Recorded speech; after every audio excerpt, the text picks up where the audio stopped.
মাননীয় হাজি যারা গত পরশুদিন আপনার রাত্রেবেলা তারা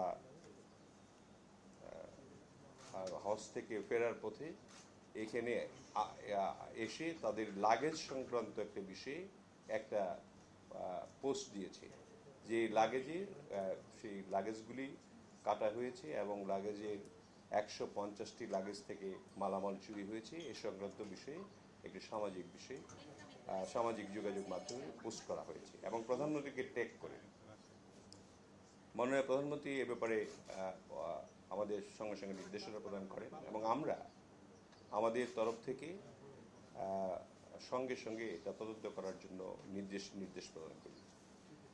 আমার সঙ্গে এখানে এই জন্য আমি উপস্থিত করেছি যে আমাদের মন্ত্রণালয়ের সেক্রেটারি এখানে আছেন উপস্থিত, আমাদের সিভিল এভিয়েশনের চেয়ারম্যান সাহেব আছেন, আমাদের বিমানের এমডি এবং ডিএমডি সাহেব দুইজনকে হাজির করেছি আপনাদের সম্মুখে, যাতে করে বস্তুনিষ্ঠ বিষয়টা আপনাদেরকে জানাতে পারি। সামাজিক যোগাযোগের মাধ্যমে যে রিপোর্টটি প্রচারিত হয়েছিল, আমরা তাৎক্ষণিকভাবে বিমান বাংলাদেশ এয়ারলাইন্সকে একটি আভ্যন্তরীণ তদন্ত পরিচালনা করার নির্দেশ প্রদান করি। বিমানবন্দরে সিসিটিভি ও বডি অন ক্যামেরার ফুটেজ পর্যবেক্ষণ করে তদন্ত প্রতিবেদন কয়েক ঘন্টার মধ্যেই আমার কাছে কর্তৃপক্ষ পাঠায় এবং উক্ত ফ্লাইটে আসা 836 পিস লাগেজের মধ্যে 21টি বেগে ছেঁড়া এবং কাটা অবস্থায় পেয়েছেন বলে কর্তব্যরত গ্রাউন্ড স্টাফদের নিকট মৌখিকভাবে জানা যায়। নিয়ম অনুযায়ী কোনো হাজি বা যাত্রী মূল চেক ইন লাগেজের ভেতরে কোনো অবস্থাতেই জমজমের পানি বা যথাযথ সিলগালা না করে লিকুইড প্রসাধনী সামগ্রী গ্রহণ করতে পারবেন না, এটা একটা নিয়ম। লাগেজ স্ক্যানিংয়ের সময় ধরা পড়লে নিয়ম অনুযায়ী বিমানবন্দর কর্তৃপক্ষ লাগেজ কেটে বা খুলে তা বাজেয়াপ্ত করে থাকে। আন্তর্জাতিক নিয়ম অনুযায়ী ডিক্লারেশন ব্যতীত নগদ টাকা বা মানিব্যাগ বুকিং লাগেজে দেওয়া নিষিদ্ধ।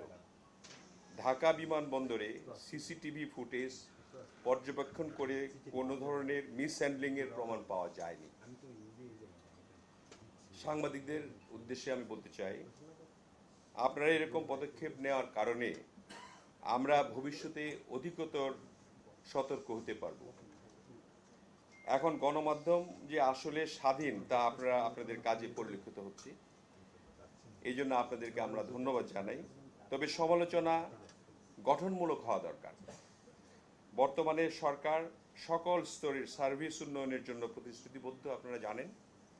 আমরাও কাজ করে যাচ্ছি সেইভাবেই, আপনাদেরকে সাথে নিয়ে কাজ করছি। আপনারা যাচাই করলে জানবেন যে গতকালকের ঘটনাটি অসত্য এবং রাষ্ট্রের চতুর্থ স্তম্ভ হিসাবে, যেটাকে আমরা বলি ফোর্থ পিলার অফ স্টেট, আপনারা মানে আপনাদের মূল স্ট্রিমের যারা গণমাধ্যম আছেন, সেই হিসাবে সত্যনিষ্ঠ বস্তুনিষ্ঠ সংবাদ প্রচার করা আপনাদের দায়িত্ব এবং আপনারা তারা পালন করে যাচ্ছেন। তাদের তরফ থেকে সম্মানিত যাত্রীগণের যাত্রা নিরাপদ ও আনন্দদায়ক করতে আমরা সার্বক্ষণিক প্রচেষ্টা চালাচ্ছি। আমাদের এ বিষয়ে যে সামাজিক যোগাযোগ মাধ্যমে যে বিষয়টি অসত্য প্রমাণিত হয়েছে, তার একটি প্রতিবেদনও আমাদের বিমান কর্তৃপক্ষ দিয়েছে এবং তার যে ভিডিও ফুটেজ যেটা আছে সেটাও আমাদের কাছে আছে, আপনারা ইচ্ছা করলে দেখতেও পারেন। এটা সত্যতা প্রমাণের জন্য যে লাগেজ বিমান থেকে নামা থেকে আরম্ভ করে এবং আপনার বেল্ট পর্যন্ত আসার যে টোটাল ভিডিও চিত্রটিও রয়েছে, সেখানে দেখলে আপনারা বুঝতে পারবেন যে এ ধরনের কোনো ঘটনা ঘটেনি। লাগেজ নামানো হয়েছে, আনা হয়েছে এবং জেনে খুশি হবেন আপনারা 13 মিনিটের মধ্যে প্রথম লাগেজটা এসছে এবং 1 ঘন্টারও কম সময়ের মধ্যে লাগেজগুলি ডিস্ট্রিবিউশন হয়েছে। এবং আপনারা এটাও জেনে খুশি হবেন যে এবার যে 78,000-এরও বেশি যাত্রী হজ যাত্রী আমরা পাঠালাম নির্বিঘ্নে, কোনো ধরনের ত্রুটি আমাদের দেখা দেয়নি।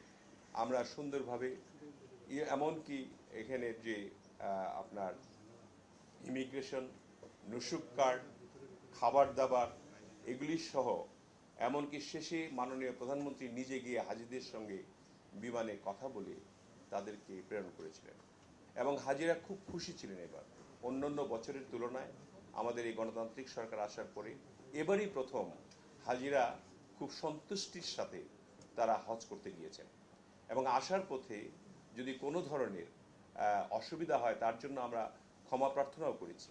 কিন্তু যে ঘটনাটি নিয়ে আজকে আপনাদের আহ্বান করা হয়েছে সেই ঘটনাটি অসত্য।